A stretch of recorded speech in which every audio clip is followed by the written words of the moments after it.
तो चलो बच्चा लोग शुरू करते हैं टाइप 9 क्वेश्चन जो कि क्वाड्रेटिक इक्वेशंस है। The question goes like this, write all the values of p for which the quadratic equation x square plus px plus 16 is equal to 0 has equal roots, find the value of equation so obtained. अब देखिए हमें क्या करना है ना, एक quadratic equation दिया हुआ है। इक्वेशन क्या है, x square plus p x plus 16 is equal to 0। ये एक क्वाड्रेटिक इक्वेशन दिया हुआ है और इस क्वाड्रेटिक इक्वेशन में ना हमें जो है ना p का वैल्यू पूछ रहा है। p का वैल्यू दो पार्ट है क्वेश्चन का। एक तो पार्ट कह रहा है ना कि आप p का वैल्यू बताइए, एंड सेकेंड पार्ट क्या कर रहा है, find the roots of equation so obtain. मतलब इस इक्वेशन का ना हमें जो है ना रूट्स भी पता करना है। ठीक है, तो इसके लिए सबसे पहला काम क्या करते हैं ना, हम लोग पहला काम करते हैं p का वैल्यू निकालने का कोशिश करते हैं। अब देखिए यहाँ क्या ना, p जो है वो एक अननोन वैल्यू है। p जो है वो क्या है, वेरिएबल में दिया हुआ एक अननोन वैल्यू है। तो इसको सबसे पहले ना इस इक्वेशन को हम लोग क्या करेंगे ना, इस इक्वेशन को इसका क्वाड्रेटिक इक्वेशन का जो जनरल फॉर्म होता है, जो कि स्टैंडर्ड फॉर्म होता है, उस स्टैंडर्ड फॉर्म से इसको रिलेट करेंगे। तो देखिए क्वाड्रेटिक इक्वेशन का स्टैंडर्ड फॉर्म क्या होता है, a x square plus b x plus c is equal to 0। ठीक है, अब इस वाले इक्वेशन को लिखते हैं तो ये लिखते हैं एक्स स्क्वायर प्लस क्या हो जा रहा है, p x plus 16 is equal to 0। अब कंपैरिजन करते हैं, देखिए यहाँ पे एक्स स्क्वायर है तो यहाँ भी एक्स स्क्वायर है, लेकिन यहाँ जो है ना एक जगह पे कोई वैल्यू नहीं है, इसलिए इसका वैल्यू मान लेते हैं यहाँ पे 1। इसको 0 नहीं मानेंगे, 0 मानेंगे तो पूरा का पूरा 0 से, यहाँ मल्टीप्लीकेशन है 0 से करेंगे तो पूरा वैल्यू जो है ना वो 0 हो जाएगा। इसलिए इसको किस चीज से मल्टीप्लाई करेंगे, यहाँ पे क्या छुपा हुआ है, प्लस छुपा हुआ है। तो मुझे मिल गया, क्या मिल गया, a का वैल्यू मिल गया 1। ठीक है, अब देखिए p का वैल्यू, ये b का वैल्यू क्या है, यहाँ x है तो b का वैल्यू क्या है, p है। तो b का वैल्यू मुझे मिल गया p, एंड c का वैल्यू मुझे क्या मिला, c का वैल्यू है वो है 16। तो मुझे तीनों a b और c का भी वैल्यू मिल गया। ठीक है, अब आते हैं हम लोग क्या करते हैं ना इसका सॉल्यूशन पाने के लिए। तो देखिए इसमें जो है ना ये एक अननोन नंबर है, तो इसका कहीं ना कहीं हमें जो है ना कुछ चीज को ढूंढना पड़ेगा, कुछ क्लू को ढूंढना पड़ेगा जिससे कि हम लोग इसका जो है ना रिजल्ट को ढूंढ सके। तो इसका हमारा क्लू क्या है ना, क्लू यहाँ पे दे रहा है क्या कि क्वाड्रेटिक इक्वेशन हैज इक्वल, ये जो quadratic equation has equal roots, equal roots है। और इक्वल रूट्स तभी पॉसिबल है जब डिस्क्रिमिनेंट जो है ना वो 0 के बराबर हो जाता है। ये हम लोग थ्योरी पार्ट में देखे हैं, इसके फंडामेंटल पार्ट्स में देखे हैं कि जब d का वैल्यू क्या हो जाए, 0 हो जाए।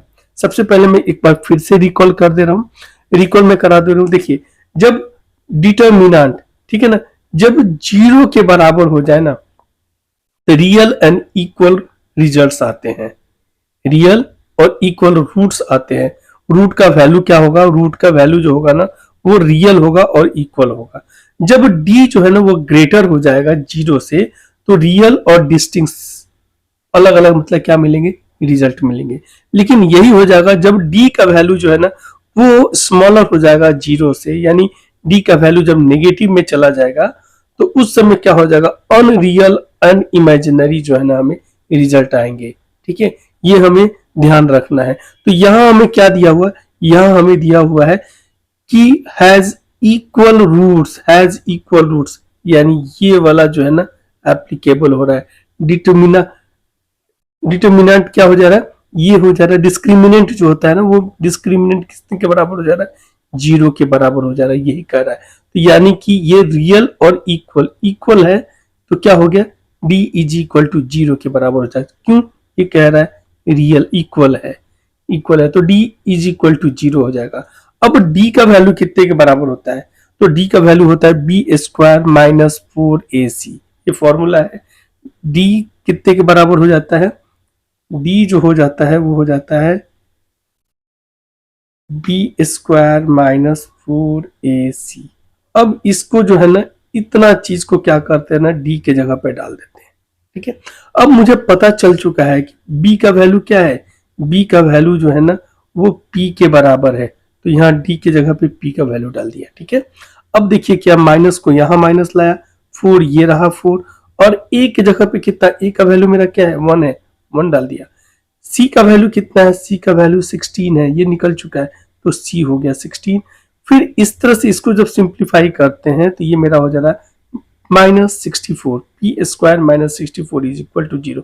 इसको इस साइड में ट्रांसपोज करते हैं तो p square is equal to कितना हो जा रहा है 64, इसलिए पी का वैल्यू कितने के बराबर, प्लस माइनस 64 सॉरी।